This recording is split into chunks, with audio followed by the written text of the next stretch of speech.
What happens when one of Hollywood's most intense actors gets ambushed by a host who thinks he can break him down on live television? Today we're diving into the explosive moment when Tom Hardy absolutely lost it during what was supposed to be a routine morning show appearance on Today with Craig Melvin. This wasn't your typical celebrity interview gone wrong. This was a masterclass in how not to interview someone, and Hardy made sure everyone knew it. Before we get into this incredible breakdown, make sure you hit that subscribe button and drop a comment below because you're going to want to discuss this one. Trust me, what you're about to see will have you questioning everything you thought you knew about live television. It started innocently enough. Tom Hardy walked onto the Today Show set that morning wearing his signature leather jacket, looking every bit the brooding actor we all know and love. Craig Melvin greeted him with that practiced television smile, the kind that doesn't quite reach the eyes, and Hardy could sense something was off from the moment he sat down. "Tom Hardy, welcome to Today," Melvin began, his voice carrying that artificially cheerful tone that morning show host perfect over years of practice. "Great to have you here." "Thanks for having me," Hardy replied, settling into his chair with the casual confidence of someone who's done 1,000 of these interviews. His voice carried that distinctive, gruff quality that made him perfect for roles like Bane and Venom. But Melvin wasn't interested in the usual promotional small talk. He had an agenda, and it became clear within seconds that this wasn't going to be the standard celebrity puff piece that Hardy was expecting. "So Tom, let's talk about your latest project," Melvin said, leaning forward slightly with the predatory instinct of a journalist who thinks he's about to land a big story. "But first, I want to address something that's been circulating online. There are some pretty serious allegations about your behavior on set." Hardy's expression shifted almost imperceptibly.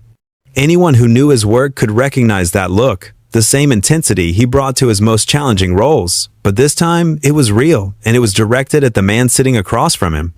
"What allegations would those be, Craig?" Hardy asked, his voice remaining calm, but with an edge that suggested Melvin was treading on dangerous ground.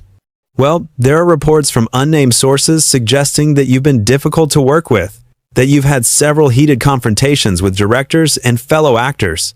Some are even calling you unprofessional." The studio audience, which had been buzzing with the usual morning show energy, fell silent. This wasn't the lighthearted banter they'd come to see. Even the camera operators seemed to sense the shift in atmosphere. Hardy stared at Melvin for a long moment, his jaw working slightly as he processed what had just happened. "Unnamed sources," he repeated slowly, as if tasting the words. "That's interesting, Craig. So you're telling me that you brought me here under the pretense of promoting my work, but really, you want to ambush me with gossip?" "I wouldn't call it gossip, Tom. These are legitimate concerns raised by people in the industry." "People in the industry," Hardy echoed, his voice getting quieter, which anyone familiar with his performances knew was not a good sign. "What people, Craig? Can you name them?" Melvin shifted uncomfortably in his seat, clearly not expecting Hardy to push back so directly. "Well, as I mentioned, they're unnamed sources, so I can't." "So you can't," Hardy interrupted, his British accent becoming more pronounced as his irritation grew. "You can't name them because they don't exist, or you can't name them because you promised them anonymity while they spread lies about me?" The tension in the studio was palpable now. Melvin tried to regain control of the interview, but Hardy was just getting started. "You know what I find interesting, Craig?" Hardy continued, not waiting for an answer. "I've been acting for over 2 decades. I've worked with some of the most respected directors and actors in the business. Christopher Nolan, Ridley Scott, Leonardo DiCaprio, Christian Bale. Funny how none of them seem to have any problems working with me." "Well, that may be true, but nothing." Hardy cut him off again, his voice rising slightly. "You invited me here to talk about my work, about the craft I've dedicated my life to, and instead you want to play tabloid journalist with secondhand rumors?" Melvin was clearly flustered now, his practiced composure beginning to crack under Hardy's relentless pushback. "Tom, I think you're overreacting. This is just standard journalism, asking the tough questions." Hardy let out a short, bitter laugh. "Standard journalism? Is that what you call it when you can't be bothered to verify your sources or provide any actual evidence for your accusations?"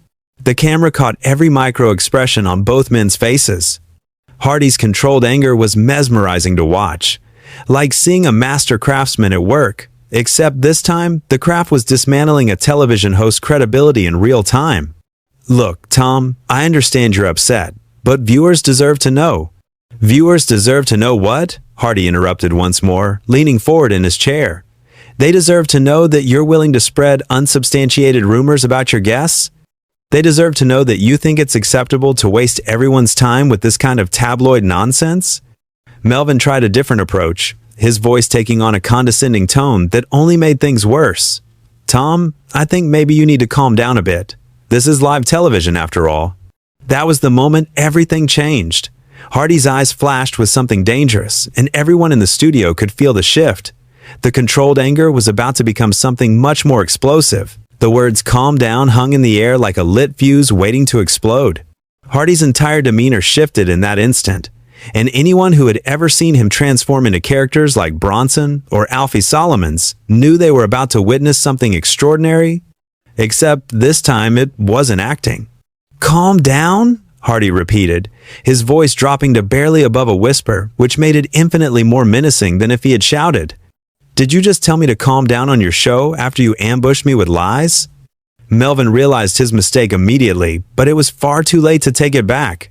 His face went pale as he watched Hardy slowly rise from his chair.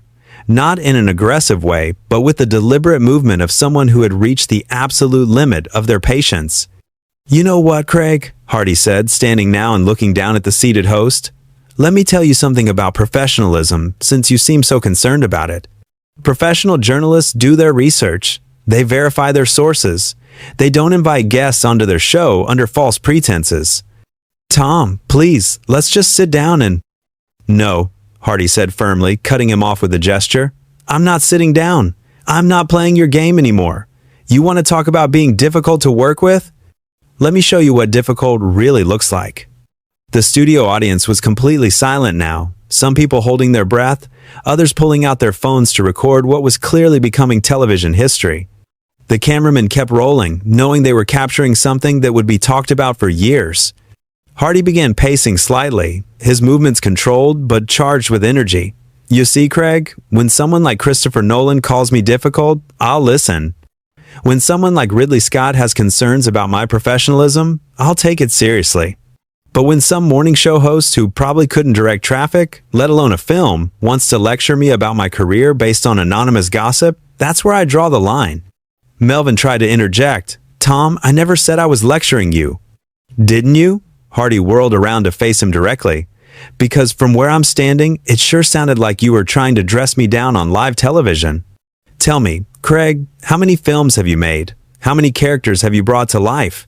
How many times have you transformed your entire physical being for a role?" The questions came rapid fire, and Melvin couldn't answer any of them because they both knew the answer was zero. "That's what I thought," Hardy continued. "So maybe, just maybe, you should stick to asking about the weather and leave the real journalism to people who actually know how to do it." By this point, Melvin was visibly sweating, his carefully styled hair beginning to show signs of stress. "Tom, I think there's been a misunderstanding here." "A misunderstanding?" Hardy laughed, but there was no humor in it. "The only misunderstanding here is that you thought you could bring me on your show and try to make a name for yourself by tearing me down. Did you really think I was going to sit here and let you assassinate my character with secondhand rumors? I was just doing my job." "Your job?" Hardy's voice rose slightly for the first time. "Your job is to entertain people in the morning, maybe give them some celebrity news, talk about movies and books and feel-good stories. Your job is not to be some wannabe investigative journalist throwing around unsubstantiated accusations." The camera operators were getting everything. Every facial expression, every gesture, every moment of this complete destruction of a morning show host's credibility. This wasn't just an interview gone wrong. This was a masterclass in how to handle media manipulation. "You know what the really sad part is, Craig?" Hardy continued, his voice returning to that dangerously quiet tone. "I actually came here today, excited to talk about my work. I was looking forward to discussing the craft, the preparation, the collaboration with other artists. Instead, you turned it into some kind of hit piece based on nothing but gossip." Melvin made one last desperate attempt to salvage the situation. "Tom, perhaps we can start over. Let's talk about your latest project." "Start over?" Hardy stared at him incredulously. You think after what you just did, after you tried to ambush me with lies and then told me to calm down when I called you out on it, you think we can just start over like nothing happened? The silence stretched between them, and everyone in the studio could feel the weight of it.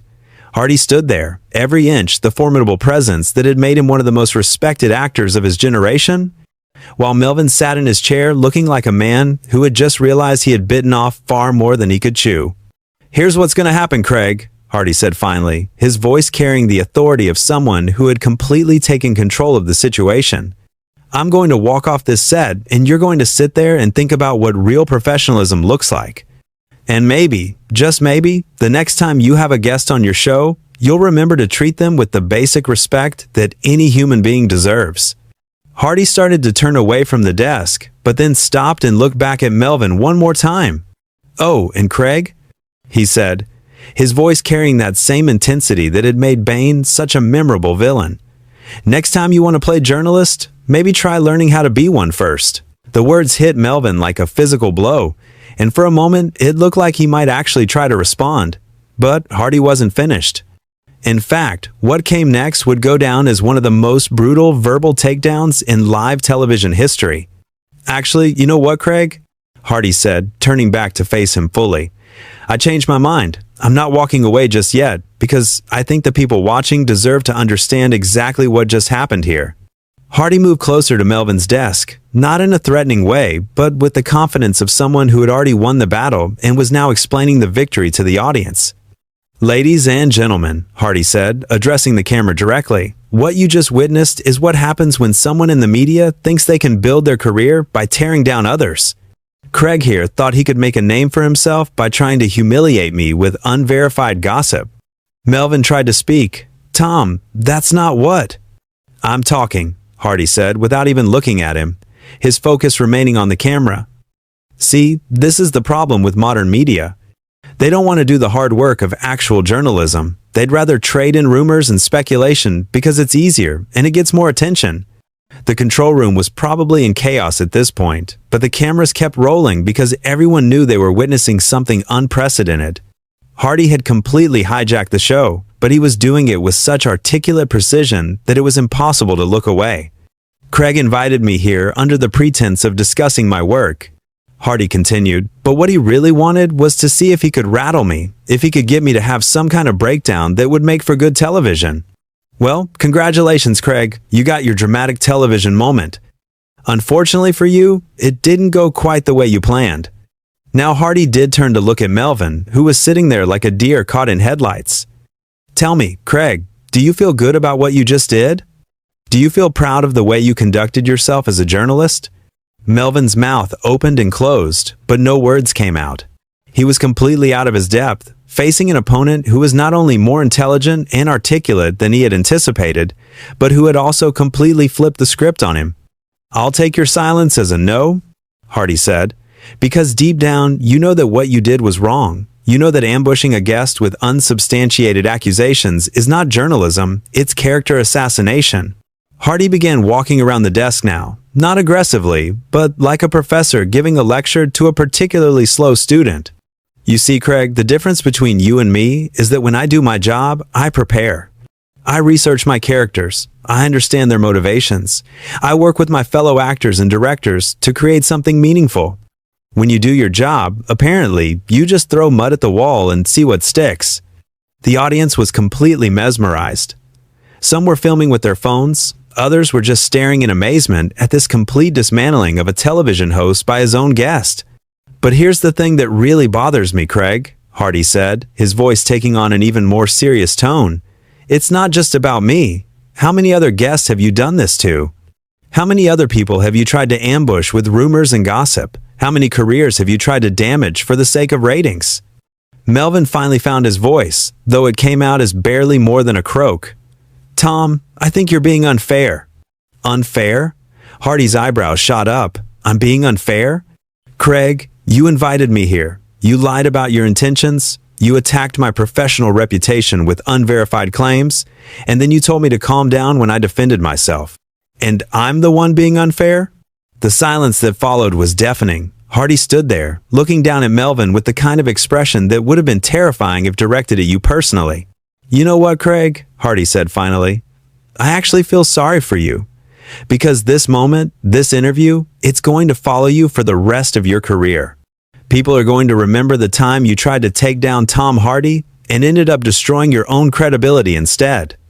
Hardy straightened his jacket and looked directly into the camera one final time. To anyone watching this who works in media, let this be a lesson. Treat your guests with respect, do your research, verify your sources, and maybe, just maybe, remember that the people you interview are human beings who deserve basic decency. He turned back to Melvin one last time. "As for you, Craig, I hope you learned something today, though somehow I doubt it." With that, Hardy walked off the set, leaving Melvin sitting alone at his desk, looking like a man who had just experienced a natural disaster. The cameras kept rolling for several more seconds, capturing Melvin's stunned expression as he tried to process what had just happened to him. The studio audience sat in stunned silence, unsure whether to applaud or simply stare in amazement at what they had just witnessed. One thing was certain though, this was not the